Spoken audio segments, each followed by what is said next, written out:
ایک مرتبہ مالک بن دینار رحم اللہ گرمی کے موسم میں گھر سے باہر نکلے. خوب گرمی کا وقت تھا. دوپہر میں گرمی اس قدر پیک پہ تھی کہ باہر نکلنا مشکل.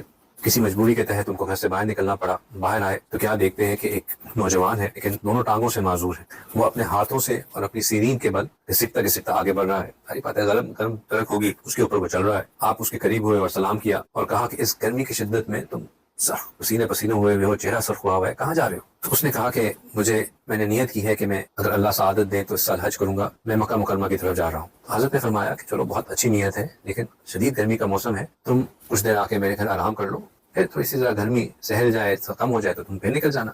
تو شخص نے کہا کہ حضرت آپ تمام حضرات تو اللہ کے فضل سے آرام سے چل پھر لیتے ہیں لیکن میں ایک معذور شخص ہوں. جو چیز آپ کو کچھ منٹوں میں لگتی ہے وہ مجھے گھنٹوں میں وہی سفر ہوتا ہے. تو مجھے ڈر ہے کہ اگر میں آرام کرنے کے لیے رک گیا تو کہیں ایسا نہ ہو کہ میں حج کے شروع ہونے سے پہلے وہاں پہنچ نہ سکوں, تو آپ مجھے جانے دیجیے. تو انہوں نے کہا کہ دیکھو تم کچھ دیر آرام کر لو, میں تمہارے لیے سواری کا بندوبست کر دوں گا. حج پہ ابھی قافلے جا رہے ہیں, تم اس قافلے پہ چلے جانا حج پہ. تو وہ نوجوان غصے ہو گیا, کہنے لگا کہ مالک دینار میں تو آپ کو سمجھدار انسان سمجھتا تھا, یہ آپ کیسی بات کر رہے ہیں؟ جس شخص نے اپنے گناہوں کی معافی مانگنی ہو, اپنے مالک کو منانا ہو, اپنے آقا کی ناراضگی کو مٹانا ہو, وہ کیا سواری پہ بیٹھ کے آقا کے پاس جاتا ہے؟ آپ مجھے ایسے ہی جانے دیں. خیر بات آئی گئی ہو گئی, وہ بندہ چلا گیا. اللہ سبحانہ تعالیٰ نے مالک بن دینار کو بھی حج پہ آنے کی سعادت نصیب فرمائی.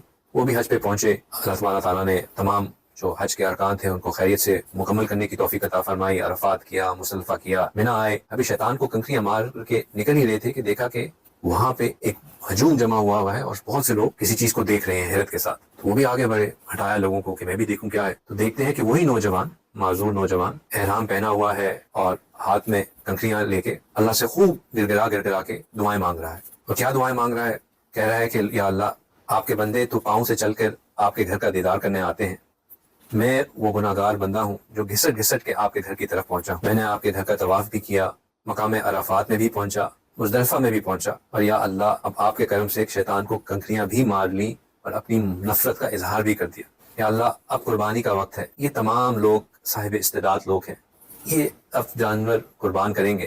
یا اللہ آپ جانتے ہیں کہ میں ایک فقیر آدمی ہوں اور اس احرام کے سوا میرے پاس کچھ اور ہے بھی نہیں. یا اللہ میں آپ سے التجا کرتا ہوں کہ آپ مجھ سے میری جان کا نذرانہ ہی قبول فرما لیجیے. وہ کہتے ہیں کہ اس نے یہ دعا مانگی, اللہ سبحانہ تعالیٰ نے اس کو کرنے کی توفیق دی اور اس کی روح قبض کر لی.